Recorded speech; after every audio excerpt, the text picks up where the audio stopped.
Hi, everybody. I think it's just about 7 o'clock, if I'm not mistaken. We're a little short on questions this time, and normally we're not. But I have a question from Jennifer Butler, which is quite an interesting question. It sounds like as if it's a very small one, but it's really pretty impressive. And the question is, that's in New Jersey, by the way. The question is, why does our life situation tend to reflect our energetic or spiritual shifts? So, this is a loaded one. And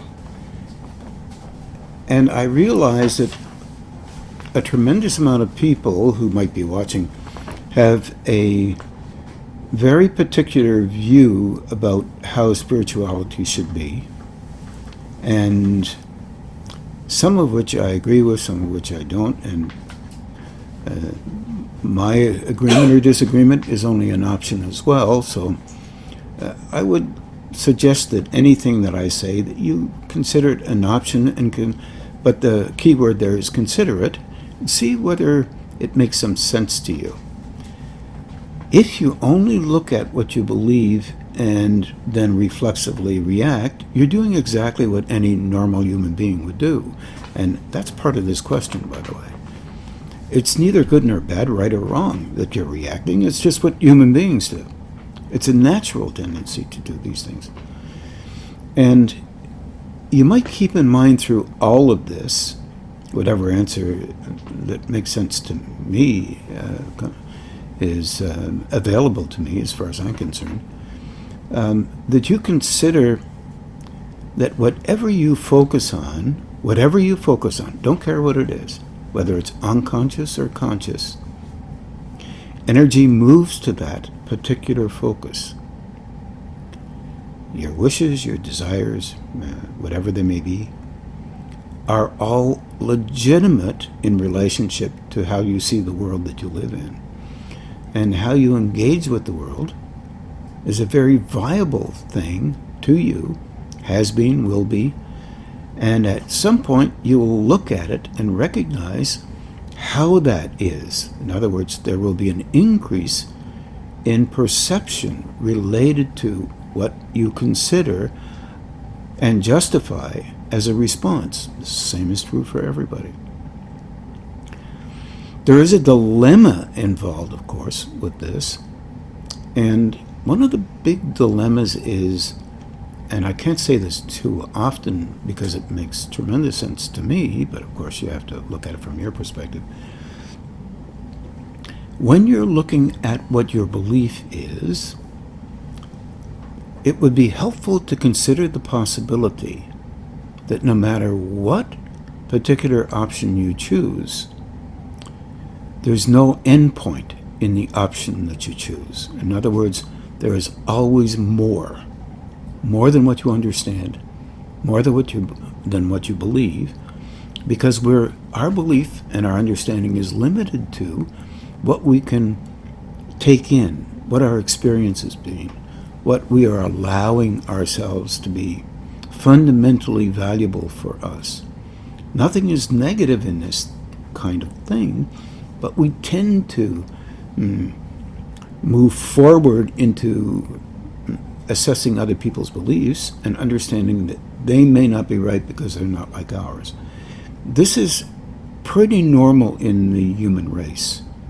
As you can see, not everybody agrees with everybody, otherwise the earth would be slightly different than what it is now. So I'm not sure that I can answer this exactly the way you all might want to hear the answer. So then, because that's true, that means I have to answer it in my way. So, why does our life situation tend to reflect our energetic or spiritual shifts? We're involved, literally, with our past pretty well all the time. It's been suggested by many sages that we attempt to be in a present so that we can see our past and be comfortable with it. not as exclusive, great value, because it's ours, but because it's there. That's all. The elongation of the ability to watch and perceive what you are saying and doing and living allows a space in time to watch what's going on in how you function, not how others function at all. Yep, it's all about you. Not in a negative way, but it's about you because you're in a quest to find out what you can do to go one step farther than you've already gone in relationship to being able to handle more energy moving in and through you. Still keeping in mind that whatever you focus on, energy goes to directly. So, examples. If you suddenly are thinking of somebody all the time, that's where energy goes. Positive or negative, doesn't matter. If you look at somebody and see just exactly why you don't agree with something or agree, you only defend your relationship with what you are responding to. If the response is strong, energy goes to that strong response and makes it stronger. Immediately, you come up with ideas that defend it. This is normal, but this is a mechanism. It's not negative. It's how it works for all of us. Even that little tidbit, so to speak, could be helpful to us if we were able to allow ourselves to see how unconsciously protective we are about our first impression of what a person might say or not say, do or not do. Because we are caught right in the midst of a critical aspect that allows us to survive. Our survival engagement with these planes is strong. It's not wrong. It's not right. Not good. Not bad. It's just there.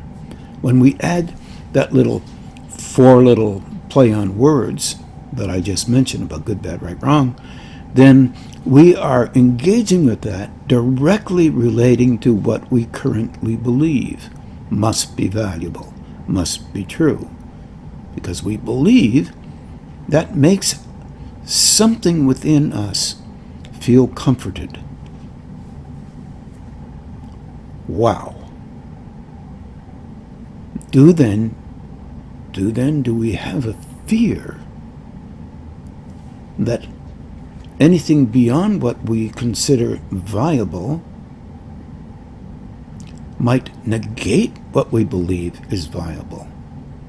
And if we do, and we do, because we're not at that stage, we're in a past stage, reviewing currently, presently, exactly, reflexively what we believe is true or not believe is true. If we know that we're not as right as we believe we are, somehow we are looked upon as being more wrong. And this is absolutely not viable.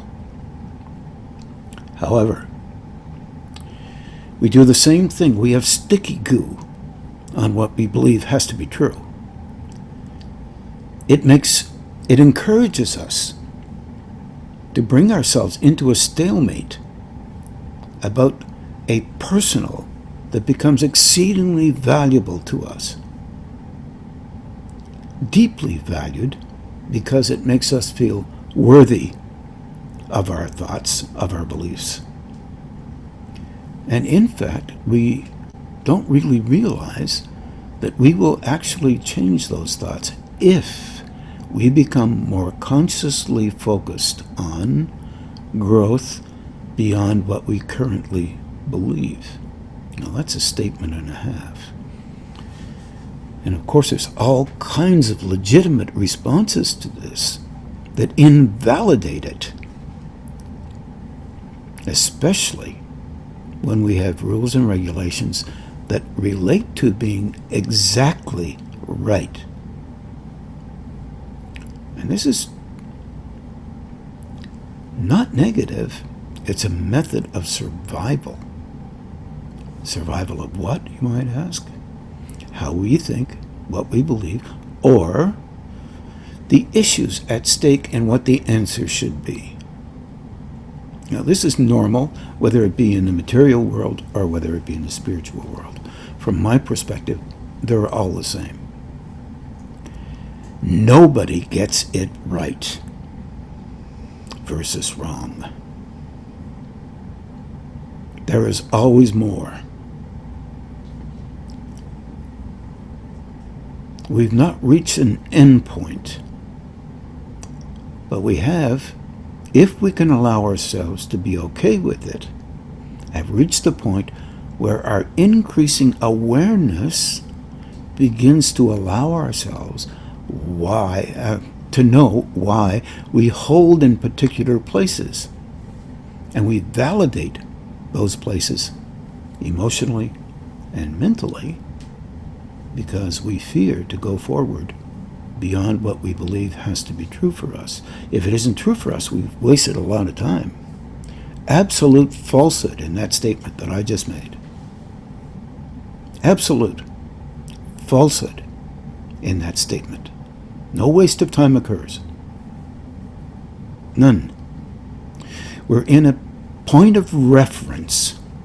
We refer to that point or positional relationship that we have with life, day to day, second to second, and we realize that we can watch it unfolding, and that's called increased perception, or being lit up in a way that's different mentally and emotionally, because we're leaving space there for another view to occur other than the one that we are protecting. Very interesting thing. Einstein said a little bit about this, about his theory of relativity. He was up and down about the whole concept. And he knew it was right and he knew it was wrong. And he kept saying, there's more, but I don't know what it is. Well, there is more. And we would be still involved with the Newtonian physics if there wasn't. And Newtonian physics is really important to us on our planet. Try stepping off a cliff, 100 feet tall, and on the way down, thinking about the squish at the bottom and saying, well, it's only relative. And we'll be not worried about anxiety anymore, about our beliefs, about anything that's really so-called relevant currently. But if we noted what was going on, you might say that I wish I had noted that before, the present that is occurring right at this second. And that would be legitimate on this plane. This is such a deep question that is so fascinating. Not only, as I said, in the material world, but in the spiritual world. Look, I think one of the lectures or the talks I gave at the webcast the last time, I said something about clairvoyance. Oh my God. Very interesting. I said there may be something beyond clairvoyance. To see it, you might have to give it up. Well, words to that effect. I made a mistake. If you're actually growing, you won't have to give it up. It'll be taken away. because your focus will not be on it as it being the only thing that is important in a spiritual person. You will find out it isn't. Because the ability to engage in the emotional and mental sector of a personality is natural. You go through perceiving things relative to the rules and regulations of these planes. I never did say clairvoyance was bad. It isn't. Been through it myself. I would personally like to keep the kind that I had a little bit, just to make me feel better. But it wasn't in the cards for me. You get a different kind of seeing. It's an engagement with experience. Yeah, so is the sight. Yeah, I agree. But it's a relationship with the energy which causes a shift in the multi-leveling of the eye centers or chakras or Sephiroth. There are a number of levels, not only the one that relates to our material plane. A lot of credence is given to these levels, but not very much is given to the ones we don't know about. Did everybody hear that? Not very much is given, credence is given, not very much, to the levels we don't know anything about. But as you continue to engage with higher states,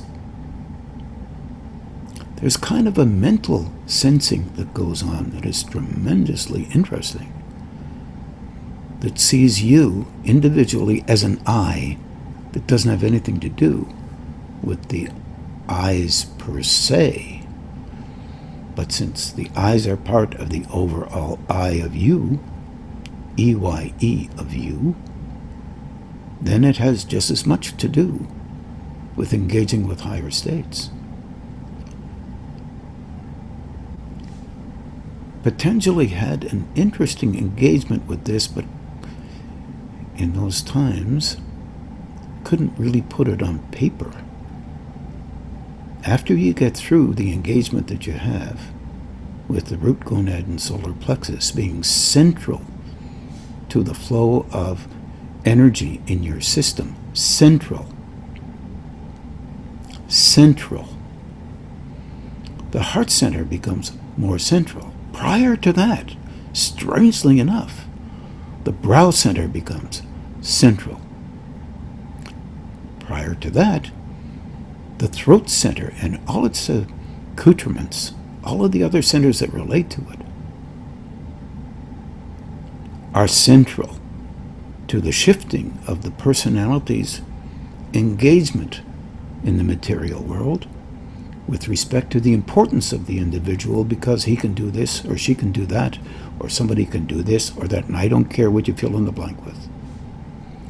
These things are not negative. As a matter of fact, they're profoundly interesting at the matter world level. So at the mental level, mind traveling, amazing. At the emotional level, astral traveling, amazingly interesting, but still subject to an engagement with the personality's interaction or intercourse with life. Profound. Beyond that, it's a bit scary to lose one of those things, but we don't know that there's some other level in the process of being engaged with. And this is very important to know. Not very much written about this because our focus is normally on the capacity of the personality to engage spiritually with an individual or individuals, and we don't consider the possibility that spiritual aspect doesn't have anything much to do with the personality, except the personality becomes a tool for it. Nobody wants to hear that, and it's legitimate. But still the construct is true, that if you focus on something in the personalization of an individual, if an individual does this, energy will go to that particular focus. And it will remain there because you will protect how you can function and what you do. This is not negative. Primarily engaging with a universal kind of law. So in other words, if you looked at it from another point of view, if you focus on truly wanting to grow spiritually, energy will go to the links that are between the matter world and the higher planes or other dimensions of existence. It's very difficult for us to engage with. Concepts become very important to protect, and everybody does them. No question. Intermittently, you don't lose the capacities that you have at the material world, but you don't use them in the same way that you did before. As a matter of fact, they may diminish because they're not as necessary. You have a different way of engaging rather than the previous ones. But none of them are negative. None of them are good, bad, right, or wrong. They're just occurrences. Like a room full of 150 blind persons, and one person sees something and knows somebody else is in the room because the others aren't moving, and says, "What's going on? Who's in the room?" And the person in the room says, "I thought you were blind." "I am, but I can see shadows. And you cast a big shadow. Therefore I know you're in the room." Can't see how that's very funny. But it's something that's important to remember. When we believe that we are really consciously aware of higher states to a very high degree, we may not be. We may be only conscious of alternate states in the matter world, and that is not negative. It's just a part of a process that we go through until we reach into a state beyond these states and try desperately to make sense of it, because there's very little ever written about it. But there is some vague writings about these states. But in the writings, it still relates to the personalization of an individual, because that's where we are. We personalize things. Because who is the person that is engaged with these kinds of things? It's us, individually. Well, it's not as individualized as we believe. Our engagement with internal growth is instructional at best and fascinating at worst, because we're learning all the time. Our rules stand in between us and moving into a different dimension. One chap that I knew said, "Well, that's not really true. I have a certain amount of levitation, so I defy gravity." I said, "Yep." "And what do you think about that?" "Well, I think I'm superior to other people who can't move off the ground." And I said, "Wow, I don't think that." He said, "What do you mean? I'm really able." I said, "No, you're able to move off the ground. How does that help you?" Now in India, it helps you if there are a lot of cows around. But let's say you're walking down a street in New York, and there aren't many cows in New York. Do you want to be recognized by everyone in New York as being able to walk 1.5 to 2 feet off the ground from time to time? How does that help you? Spiritually. It absolutely doesn't. But it does show that we can engage in other states in the material planes. That's reality. Not overly spiritual, but it's a reality. If you can perceive energy fields around people, it's still in the material plane. It's not negative. If you can engage with another person's personality and tell what they're like inside, from your point of view, you will still use options that you protect in you for the purpose of being valued on your side of the fence, and you will assess others literally based on how you see that the world should be from your perspective, including that other person. If you can shift and be inside them, inside of you, why you would want to do that, I don't know, then it would be different. You would know how they were. You would soon reach the point where you would have a level of compassion for that individual. Because if you were also interested in finding out how you were, you would see many things that are similar to you. It's just you don't know they're there. Because your reflex reactions are unconscious. And you've already decided what's right, what's wrong, what's good, and what's bad. You may judge that other person.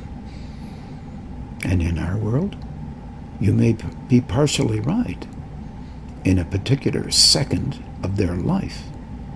But don't forget, you're judging them through your eyes.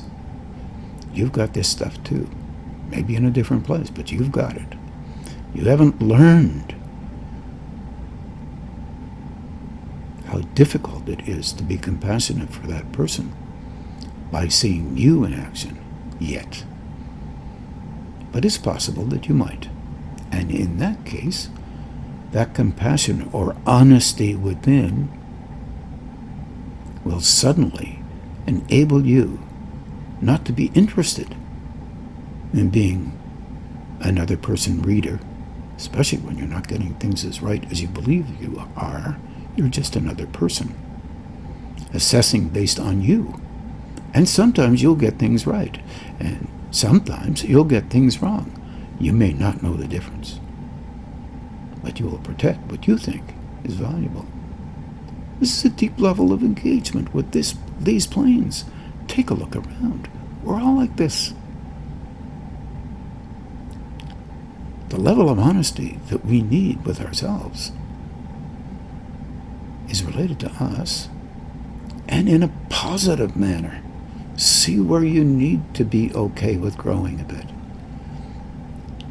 We're trained in a negative manner, meaning you might be miserable with yourself. How's that working?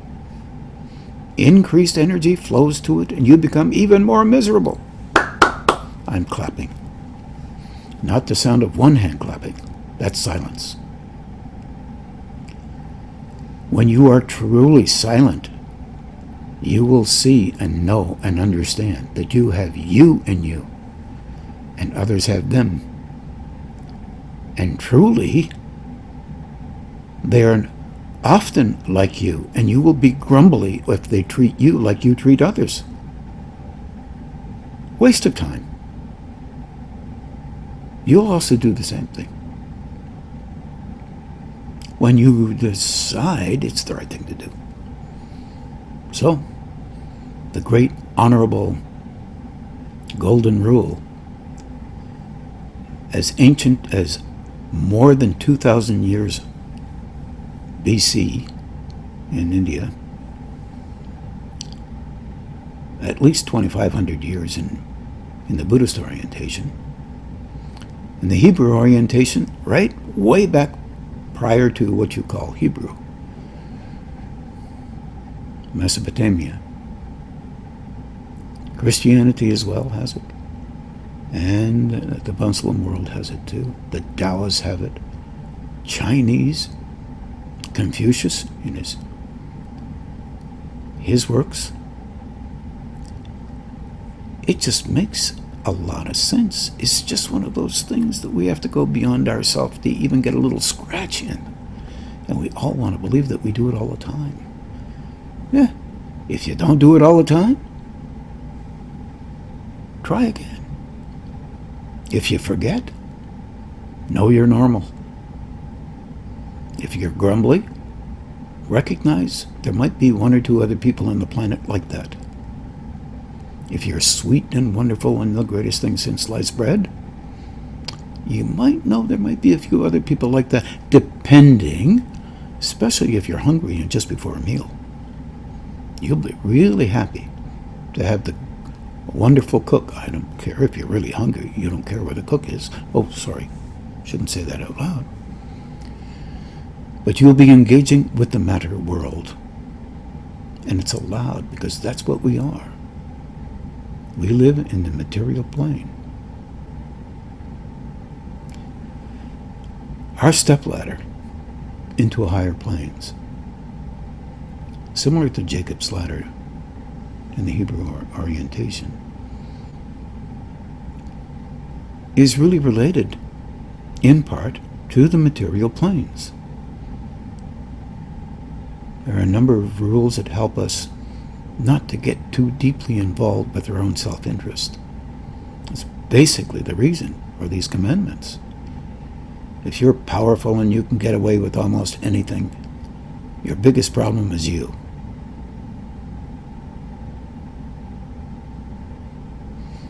Because now you decided the most important thing is you doing whatever you want. So you've just forgotten what that higher spiritual relationship is all about. Now you may say to me, no, Ron, I have not. God's all powerful. My God. I'm not perfectly God, but I'm on that ladder. Because I'm being miserable to everybody. Oh, sorry. I don't know that. So therefore, I must know, or I must sense that I'm doing the right thing. Devaluation doesn't help. Elevation doesn't help. Consideration helps a lot. Catch yourself, even after you've done it, and pull back from you. It will help. Who you're trying to deal with.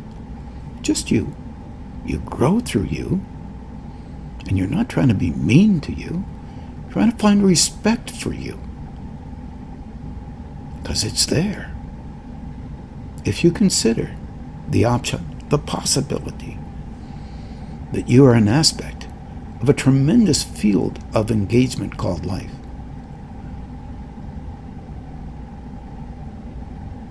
And your existence is there because of that thing called life.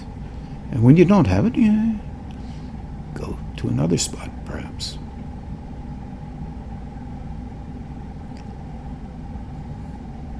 Now, granted, I'm talking about people who are actually willing to engage with the possibility of growing beyond where they are now. Not talking about your finances. I'm not talking about your ability to engage with 1,000 different things that you don't even know about. But you know about a few. How to move that microphone right here across the table 15, 20 feet. People will actually clap if you do that. That'll leave your body, go visit all your friends, and make their life miserable. Or just be a fly on a wall. Not your business. Your business is you. To suggest to somebody else that they don't have this capacity or that capacity, you may not even know that they have let it go. They have a different capacity. But you're superior, so from your point of view, it's the only option that you feel comfortable with. Her question is unbelievable. Just look at this. If suddenly the energy comes in because you're questing or questioning, energy comes in to the questioning and doesn't come in to your judgment because you decided to go beyond that bit because you don't know the rules.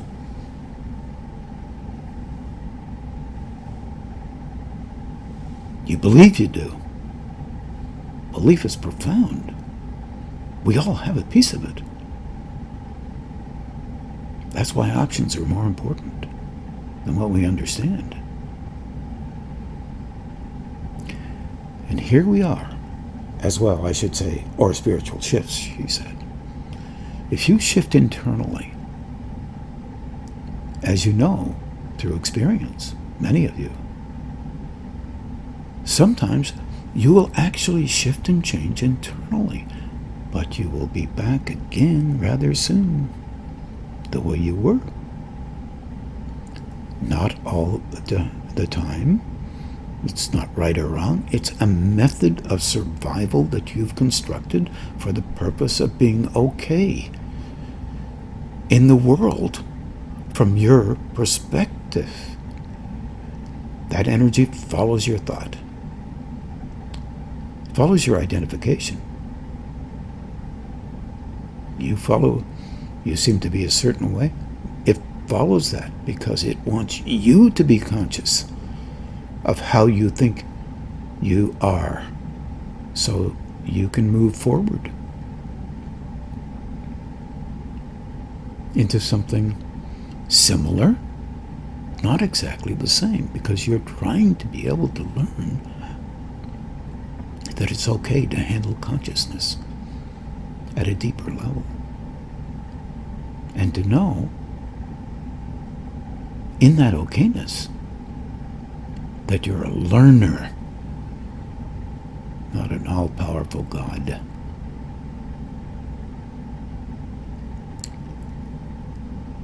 A bit presumptuous, just because you can do a couple of other things that you believe you're an all-powerful anything. But it's what we do. Hitting a baseball a little farther than somebody else, a golf ball, tiddlywinks, if you know how to play that game, winning 9 out of 10 Monopoly games. These are all very important spiritual things. Here's the reason why they are, and I'm not joking. They make you feel better in the moment, and you're not vulnerable to feeling as if you're not credible.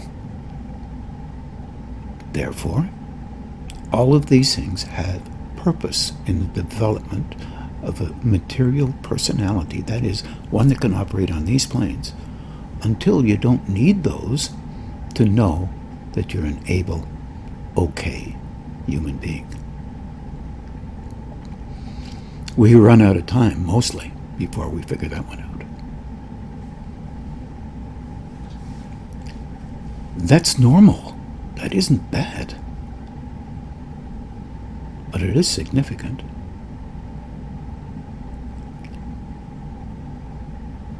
And somehow we retain what we learn, at least reflexively. So remember, if you learn that your intensity has a profound effect on other people and they should be interested in that, and they're not, that's there for you to learn. Not to consider how valuable you are because you can create intensity. Because energy just follows that so that you can learn from it and maybe back away from it because you don't like it when it's coming in your direction. It's called understanding, and it leads towards compassion and the recognition of a tremendous internal engagement with existence, which we haven't learned too well. But it's the nature of our planet. It's not a bad planet. But we're learning, ever so slowly. But we're learning all kinds of things. But you don't have to believe what you think is true. And you won't disbelieve it, you'll protect it. We're learning that about ourselves. So I guess what I'm saying is the material world and the spiritual world is consistently similar from a perspective that relates to the matter world. And that may be the nature of helping us to learn that there's something else other than our own self-interest. Going through these phases of growth may allow us to move into a state that moves our understanding and our receptivity internally, mentally, emotionally, and overall on a deeper level into an understanding state. One could say wisdom, but wow. Wisdom, if not applied, is pretty scary. Because we reflexively move to judge our wisdom. We judge ourselves through that wisdom, and it's not helpful. Because when you start judging things, more energy comes towards them. That's the nature of an engagement with life. So this principal question, why does our life situation tend to reflect our energetic and spiritual shifts? Is they're intertwined. And a broader understanding of how we are as a person, as an individual, still is involved with dealing with our abilities and inabilities and recognizing them and being okay because we are a human being.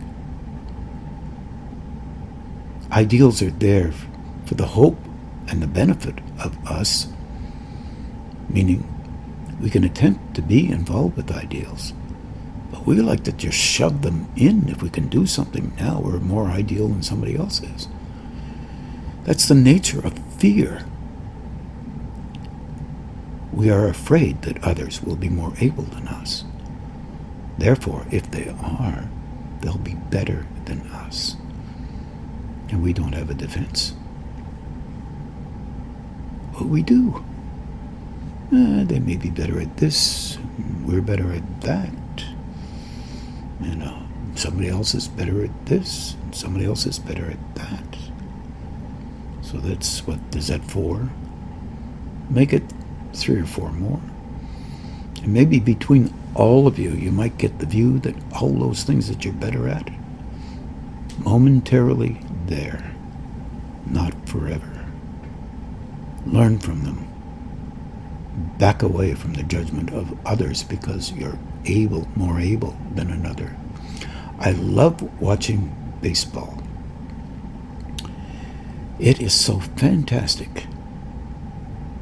I like watching people in a team because not everybody has the same quality. They have a number of people who are good at one thing, some are good at another, others at another, but they understand what purpose is. Purpose is beyond the individual in a team. I find that fantastic. It's an early engagement with an understanding of a higher state.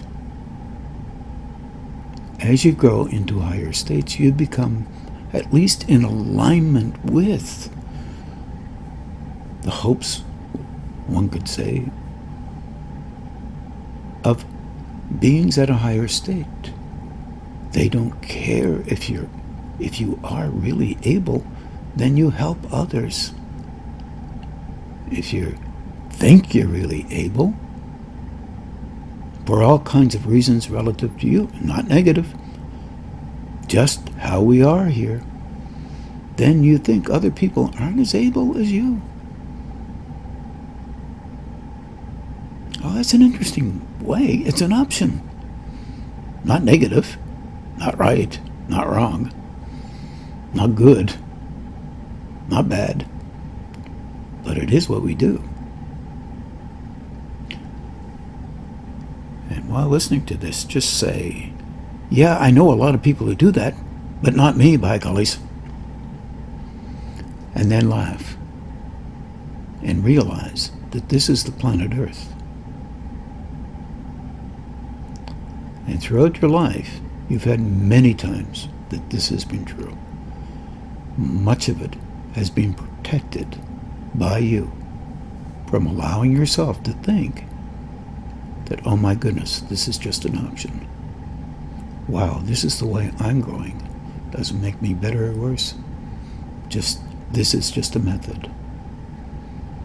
And you will be being respectful of you and kind to you and to others, even if they don't understand your kindness and your respect, because they would assuredly consider that if you were really able, you would think that they would be an idiot for acting the way they were, and that would be a good excuse for them not to allow themselves to grow. It's all nonsense. Doesn't even make close to sense. But it makes perfect sense in the protection of an individual. Jen, I'm sure you're the only one listening to this, but I hope it makes a little bit of sense. And I wish you well, as I do everybody else, including myself. Take care. Good night.